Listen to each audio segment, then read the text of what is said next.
Muraho neza mumeze mute, nizere ko muri amahoro, abameze neza mukomeze mumere neza, n'abatameze neza ni ukuri namwe ndabasabiye Nyagasani ni ukuri abasanga abahobere, aborohereza ibibakomereye. Uyu munsi rero tugiye kuganira ku bimenyetso 10 bishobora kukwereka ko umukobwa mukundana agukunda by'ukuri.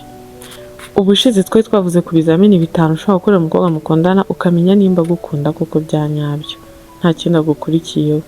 Ariko ubu ngubu tugiye kuvuga ku bimenyetso 10 ushobora kugenderaho, ushobora kureba, niyo wabona afite 1/2 cy'ibi bintu ngiye kukubwira, umenye ko uwo muntu agukunda by'ukuri, rwose umenye ko wahuye n'umuntu wa nyawe.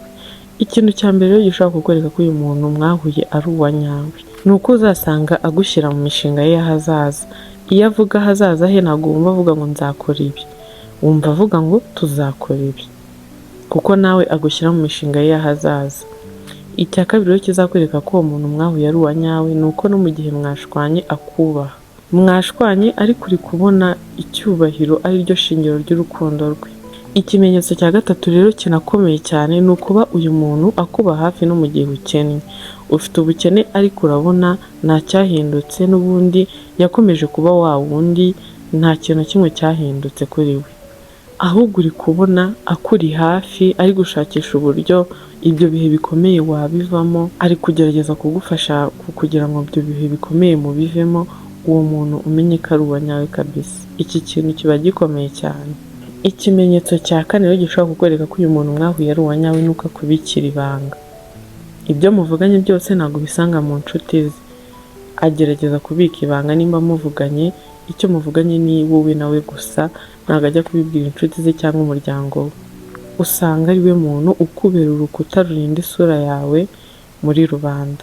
Uyu muntu umenye ko ari uwa nyawe.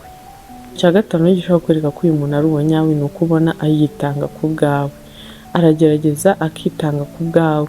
Urugero, nimba ari umuntu utagira akazi, urajya kubona rimwe na rimwe aguhaye impano, ukabona nubwo kaba ari akantu gatoya, ariko ukabona hari icyo yigomwe kugira ngo agushimishe, n'utundi tuntu twinshi nyine tukugaragariza ko agira ubwitange kuri wowe. Icyo nacyo ni ikimenyetso gikomeye.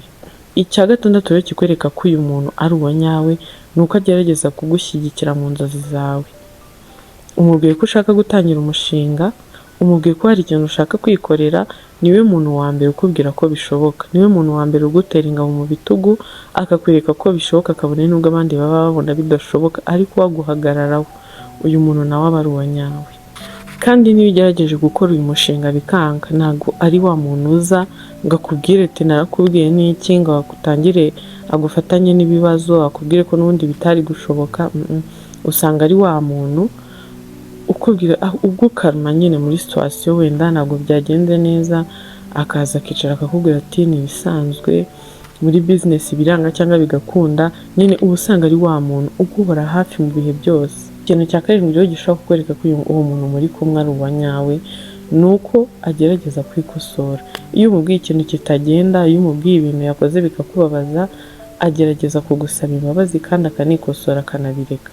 Icya 8 rero gishobora kukwereka ko uwo muntu muri kumwe ari uwa nyawe ni uko agukunda uko uri, ntabwo ari wa muntu ugerageza kuguhindura undi muntu. Utwo tuntu twose tukugira wowe wa nyawe aratugukundira. Yewe usanga na bimwe abantu bita ngo ni inenge kuri wowe, we abigukundira. Ikintu cya 9 rero gishobora kukwereka ko uwo muntu muri kumwe ari uwa nyawe ni uko uzasanga uyu muntu muri kumwe yubaha ababyeyi bawe ndetse n'inshuti zawe. Kabone nubwo aba bantu, umuryango wawe cyangwa inshuti zawe baba bafite amakosa, we agufasha kububaha. Ni wa muntu nyine ubahagararaho kuko ari abantu bo mu muryango wawe, kuko ari inshuti zawe, ugasanga abahagararaho, akomeza ashyira urukundo hagati yawe n'umuryango wawe, akomeza ashyira urukundo hagati yawe n'inshuti zawe. Uyu muntu nawe aba ari umuntu w'ingenzi cyane. Ikintu cya 10 ari nacyo cya nyuma mu bintu bishobora kukwereka ko umuntu muri kumwe ari uwa nyawe, uyu muntu ntabwo azahora akubwira ko ibyo ukora byose ari byiza. Azagerageza ajya kwereka ibyiza wakoze, ariko agerageza kwereka n'ibibi wakoze kugira ngo wikosore.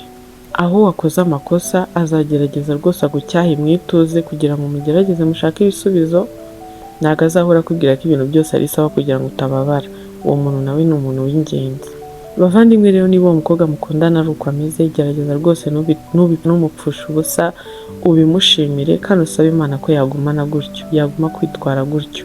Ndabashimiye rero kuba mwankurikiye. Nimba utarakora subscribe, ugerageze uyikore kugira ngo utazacikwa n'ibindi biganiro by'ubutaha. Murakoze cyane, ndabakunda.